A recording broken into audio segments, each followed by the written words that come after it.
El conde de Montecristo de Alejandro Dumas. Primera parte. El castillo de If.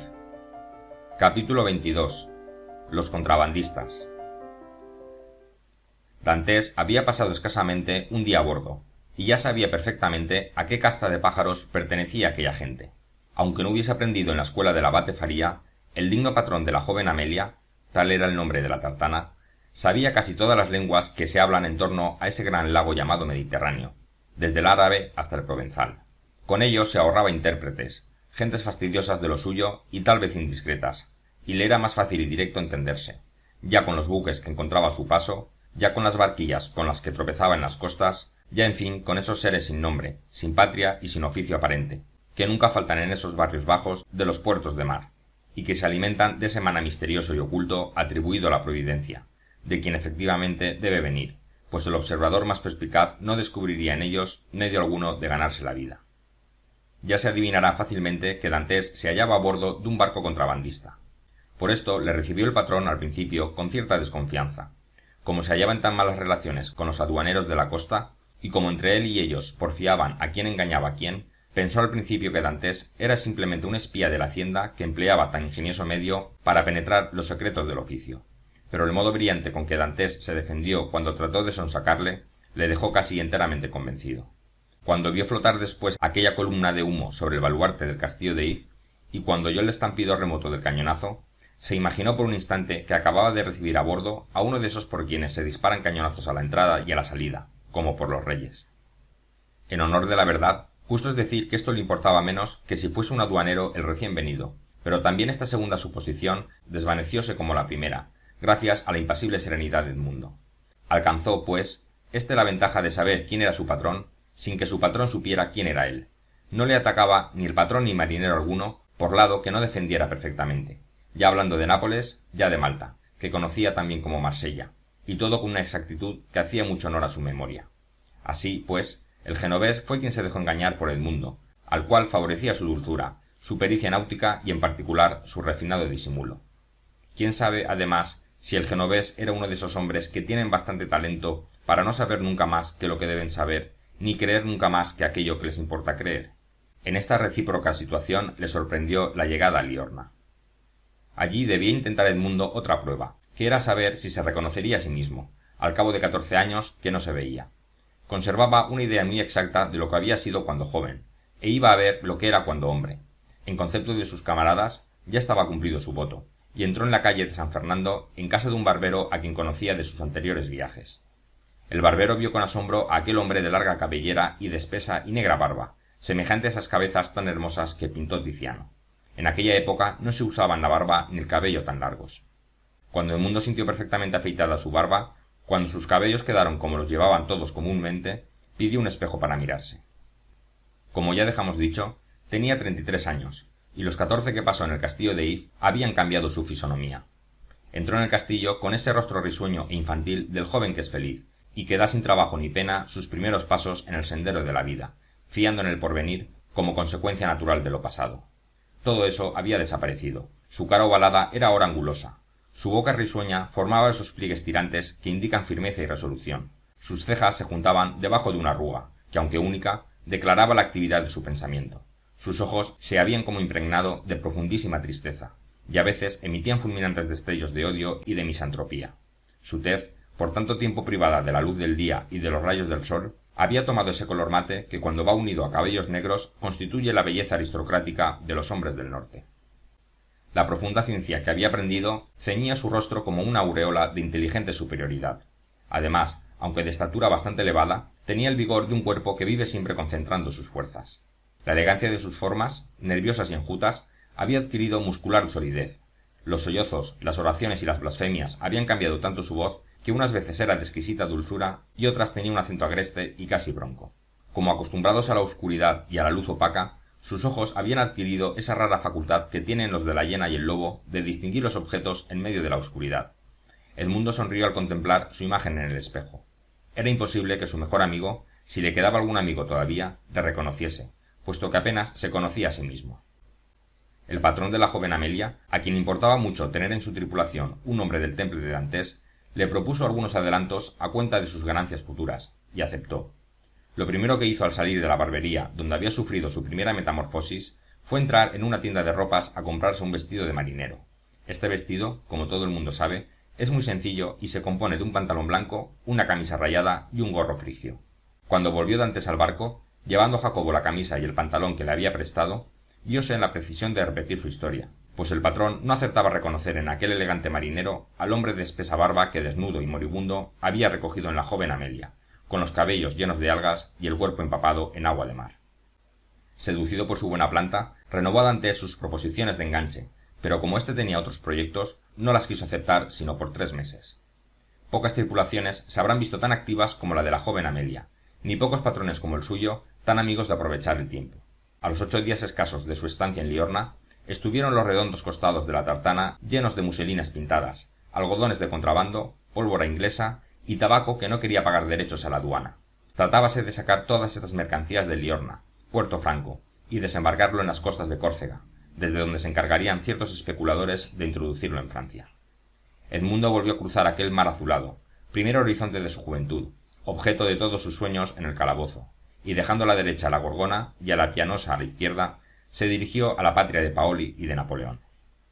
Al día siguiente, al subir como acostumbraba todos los días muy temprano, el patrón encontró a Dantes apoyado en la borda, mirando con extraña atención una mole de rocas que el sol coloreaba con su rosada luz. Era la isla de Montecristo. La joven Amelia la dejó a 3/4 de legua a estribor y siguió su ruta a Córcega. Dantes pensaba, al mirar aquella isla de tan dulce nombre para él, que con echarse al agua llegaría en media hora a la tierra prometida, pero ¿qué haría allí sin herramientas para sacar su tesoro y sin armas para defenderlo? ¿Qué dirían, además, los marineros? ¿Qué pensaría el patrón? Era preciso esperar. Por fortuna sabía esperar. Había esperado 14 años la libertad, de manera que ahora que era libre, podía esperar mejor 6 meses o 1 año la riqueza. Si le hubieran brindado la libertad sin riqueza, no la habría aceptado. Además, ¿no era aquella riqueza enteramente fantástica? Nacida en la imaginación enferma del pobre abate Faría, no habría muerto con él, aunque, en realidad, la carta del cardenal Espada era una prueba concluyente, y repetía la carta en su memoria de cabo a rabo, sin olvidar una letra. Por fin llegó la noche.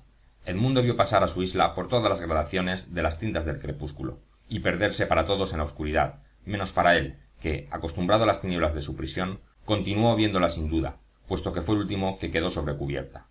El día siguiente les amaneció a la altura de Aleria, y se pasó todo en contraventear. Por la noche aparecieron unos hombres en la costa, lo que indudablemente constituía la señal de que podía efectuarse el desembarco, puesto que se puso un fanal en el asta bandera de la tartana, que llegó a tiro de fusil de la orilla. Dantes había observado que al aproximarse a la orilla, el patrón de la joven Amelia se había pertrechado, sin duda para las circunstancias solemnes, con 2 culebrinas que, sin hacer mucho ruido por su tamaño, podían arrojar a 1000 pasos balas de a cuarterón. Pero aquella noche fue inútil semejante precaución, porque todo salió a pedir de boca. Arrimáronse a la sordina 4 chalupas a la tartana, que sin duda, para hacerles los honores, botó al mar su propia chalupa, portándose también las 5, que a las 2 de la mañana estaba en tierra todo el cargamento de la joven Amelia. Tan hombre de orden era el patrón, que aquella misma noche se repartieron las ganancias, tocándole a cada uno 100 libras toscanas, o lo que es lo mismo, 80 francos sobre poco más o menos en moneda francesa. Pero aún no se había concluido la expedición, sino que hicieron rumbo a Cerdeña, donde tenían que emplear el dinero que acababan de recoger. Esta segunda operación fue tan afortunada como la primera. Estaba de suerte la tartana. Componía ese nuevo cargamento, casi todo él, de cigarros habanos, vinos de Jerez y Málaga, con destino al ducado de Luca. Pero allí tuvieron que sostener una refriega con los aduaneros, eternos enemigos del patrón de la joven Amelia. Aquellos tuvieron un muerto, y 2 heridos la tripulación.